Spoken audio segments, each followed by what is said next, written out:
Hello friends, आप सभी का वेलकम है हमारे YouTube channel my study class में।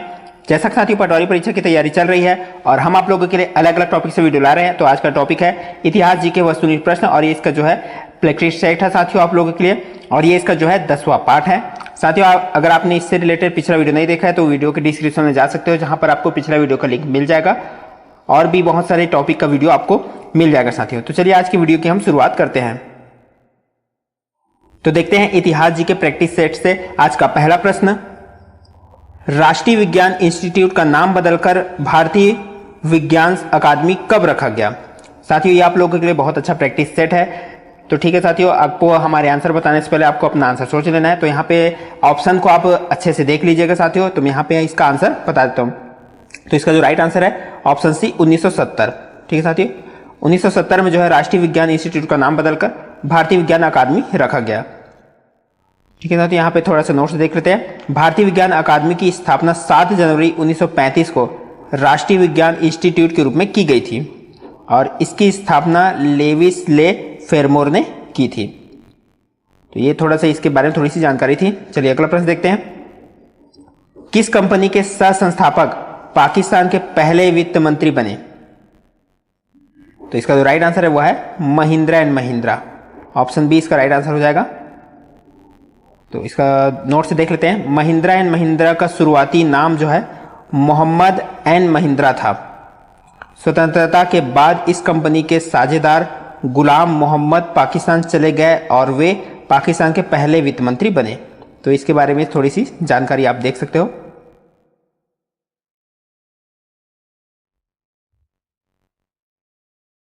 चलिए साथी इसके साथ अगला प्रश्न देखेंगे। तो इससे पहले अगर आप हमारे चैनल पर नए हो तो चैनल को सब्सक्राइब जरूर कीजिएगा, बेल आइकन जरूर दबाइएगा, जिससे आपको आने वाली सभी वीडियो की अपडेट मिलती रहेगी। दोस्तों वीडियो पसंद आए तो लाइक जरूर कर देना और वीडियो को ज्यादा से ज्यादा शेयर जरूर करना। तो चलिए अगला प्रश्न देखते हैं। प्रत्येक वर्ष भारत और पाकिस्तान किस महीने अपने परमाणु ठिकानों की लिस्ट एक दूसरे से साझा करते हैं? तो किस महीने? तो option A January. Option A इसका राइट आंसर हो जाएगा। चलिए इसका थोड़ा सा नोट्स देख लेते हैं।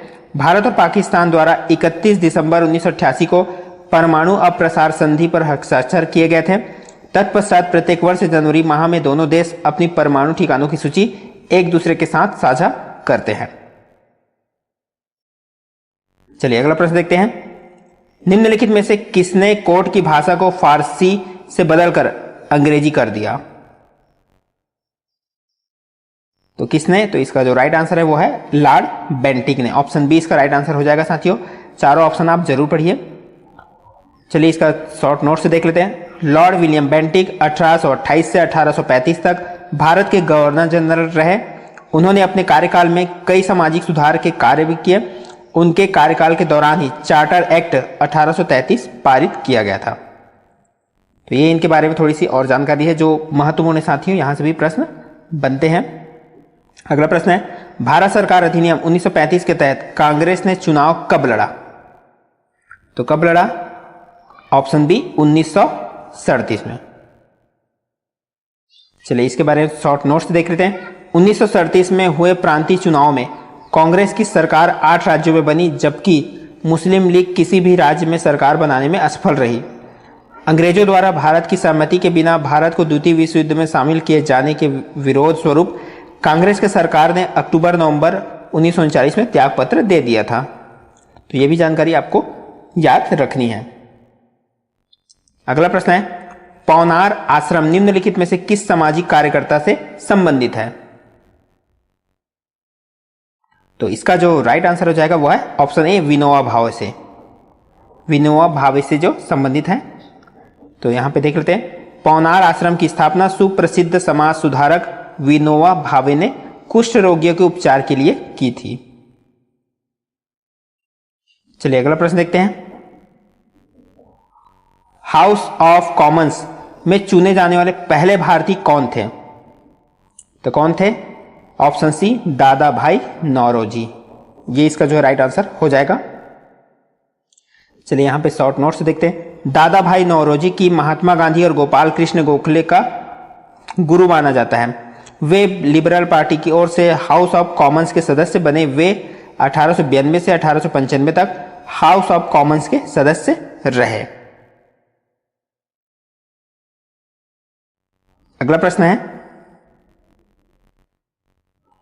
इंडिया विंस फ्रीडम नामक प्रसिद्ध पुस्तक किसने लिखी थी?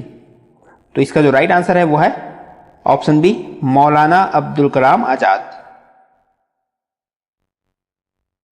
तो इनका नोट्स देखते हैं। इंडिया विंस फ्रीडम पुस्तक स्वतंत्रता सेनानी मौलाना अबुल कलाम आजाद ने लिखा था। यह पुस्तक वर्ष 1959 में प्रकाशित हुई थी। चलिए अगला प्रश्न देखते हैं।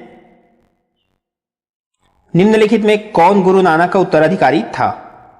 कौन था? Option A Guru Angad. Option A इसका राइट आंसर हो जाएगा।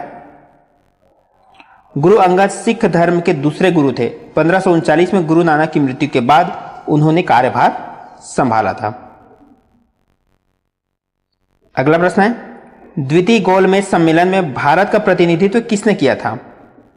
तो किसने किया था? ऑप्शन ए महात्मा गांधी ने। चलिए इसका शॉर्ट नोट देखते हैं। द्वितीय गोलमेज सम्मेलन 17 दिसंबर 1931 को लंदन में शुरू हुआ था। इस सम्मेलन में महात्मा गांधी ने भारत का प्रतिनिधित्व किया था। उनके अतिरिक्त इस सम्मेलन में सरोजिनी नायडू, मदन मोहन मालवीय, घनश्याम दास बिरला, मोहम्मद इकबाल, मिर्जा इस्माइल और सैयद इमाम ने भी हिस्सा लिया था। तो साथ ही इसके साथ भी आप ये सारी डिटेल देखते जाइए अच्छे से। चलिए अगला प्रश्न देखते हैं। गांधी जी ने 1919 में किसके विरोध में सत्याग्रह शुरू किया था? तो चारों ऑप्शन भी आप पढ़ते जाइए। तो ऑप्शन बी रोलेक्ट एक्ट के विरोध में। ठीक है साथियों, 1919 में जो है रोलेक्ट एक्ट के विरोध में सत्याग्रह शुरू किया था। इसका शॉर्ट नोट देखते हैं। रोलेक्ट एक्ट जो है 18 मार्च 1919 को पारित किया गया था। इस अधिनियम के द्वारा भारत में क्रांतिकारी गतिविधियों को सीमित करने के प्रयास किया गया। इस अधिनियम के तहत संदिग्ध क्रांतिकारियों को बिना ट्रायल के जेल में रखा जा सकता था। तो इसी कारण इस रोलेक्ट एक्ट का जो है विरोध किया गया। चलिए अगला प्रश्न देखते हैं। निम्नलिखित में से किसने प्रसिद्ध बंगाली कविता विद्रोही की रचना की थी? तो इनमें से किसने जो है विद्रोही की रचना की थी? ऑप्शन सी काजी नजरुल इस्लाम ने। चलिए इनका शॉर्ट नोट्स देखते हैं। विद्रोही काजी नजरुल इस्लाम की सबसे प्रसिद्ध कविताओं में से एक है। यह कविता काजी नजरुल इस्लाम ने दिसंबर 1921 में लिखी थी। इसका समावेश 1922 में अग्निवीणा ने किया गया था। ठीक है साथियों, अग्निवीणा में किया गया था। चलिए अगला प्रश्न देखते हैं। 1908 में बाल गंगाधर तिलक को किन आरोपों के कारण गिरफ्तार किया गया था? तो इसका जो राइट आंसर है वो है राजद्रोह के आरोप में। ऑप्शन बी इसका राइट आंसर हो जाएगा। बाल गंगाधर तिलक केसरी नामक अखबार में क्रांतिकारी गतिविधियों के बारे में लेख लिखते थे। इस कारण 1908 में उन्हें गिरफ्तार करके उन्हें 6 वर्ष के कारावास के लिए बर्मा के मांडले जेल भेजा गया था।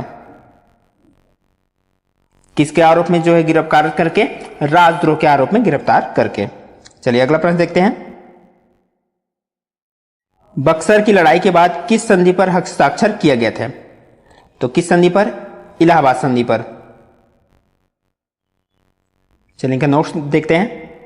बक्सर की लड़ाई 22 अक्टूबर 1764 को ब्रिटिश ईस्ट इंडिया कंपनी और बंगाल के नवाब, अवध के नवाब और मुगल सम्राट शाह आलम द्वितीय के बीच लड़ी गई। इस लड़ाई में अंग्रेजों का नेतृत्व हेक्टर मुनरो ने किया। शुजाउद्दौला और शाह आलम के आत्मसमर्पण के बाद 1765 में इलाहाबाद संधि के बाद यह लड़ाई समाप्त हुई। तो यह भी काफी इंपॉर्टेंट जानकारी है साथियों। चलिए अगला प्रश्न देखते हैं।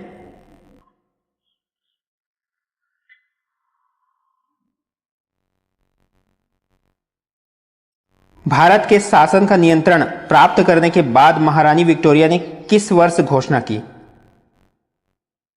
तो इसका जो राइट आंसर है 1858। ऑप्शन बी इसका राइट आंसर हो जाएगा।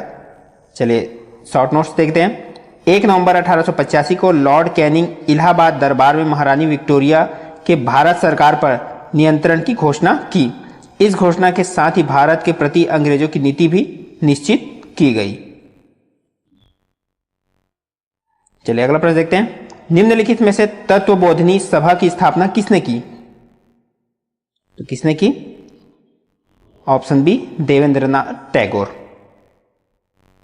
चलिए शॉर्ट नोट से देखते हैं। देवेंद्रनाथ टैगोर ने कलकत्ता में 6 अक्टूबर 1839 को तत्वबोधिनी सभा की स्थापना की थी। इस सभा का उद्देश्य धार्मिक विषयों पर चिंतन तहत उपनिषदों का सार का प्रसार करना था। 1859 में जो है तत्वबोधिनी सभा का विलय ब्रह्म समाज में कर दिया गया। तो इसका जो है ये शॉर्ट नोट्स था। अगला प्रश्न है, कम्युनिस्ट मैनिफेस्टो किसने लिखी थी? तो किसने लिखी थी? कार्ल मार्क्स ने। ऑप्शन बी इसका राइट आंसर हो जाएगा। चलिए शॉर्ट नोट्स देखते हैं। कम्युनिस्ट मैनिफेस्टो 1848 में कार्ल मार्क्स ने लिखी थी। यह विश्व के सबसे प्रभावशाली राजनीतिक दस्तावेजों में से एक है। इस मैनिफेस्टो में वर्ग संघर्ष और पूंजीवादी की समस्याओं के बारे में लिखा गया है। चलिए अगला प्रश्न देखते हैं। नेताजी सुभाष चंद्र बोस को किस वर्ष भारत रत्न से सम्मानित किया गया था? तो किस वर्ष से सम्मानित किया गया था? 1992। ऑप्शन सी इसका राइट आंसर हो जाएगा।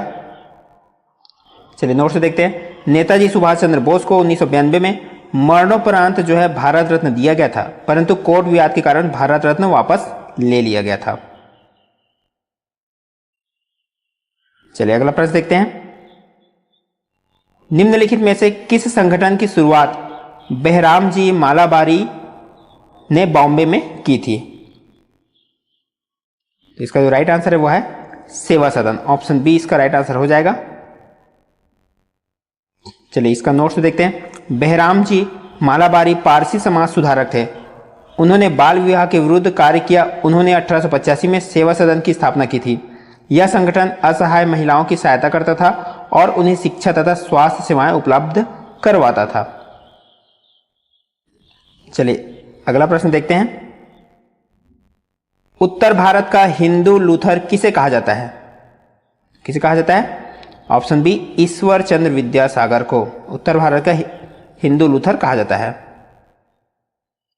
चलिए शॉर्ट नोट से देखते हैं। यहां पे ईश्वर चंद्र विद्यासागर 19वीं सदी के बंगाली विद्वान, लेखक व समाज सुधारक थे। उन्होंने विधवा पुनर्विवाह को प्रोत्साहन दिए। उनके प्रयासों के कारण ही विधवा पुनर्विवाह अधिनियम 1856 पारित किया गया था। तो ये जो है इनका शॉर्ट नोट्स है। तो साथियों ये था आज का हमारा जो है 20 इतिहास जी के प्रैक्टिस सेट। ठीक है साथियों, आप कमेंट करके बता सकते हो कि आपका इनमें से कितना सही हुआ। दोस्तों वीडियो पसंद आया तो लाइक जरूर करना और चैनल पर नए होगे तो सब्सक्राइब जरूर करना। तो आज की वीडियो को देखने के लिए बहुत बहुत धन्यवाद साथियों। मिलते हैं इसी तरह और अगले वीडियो के साथ।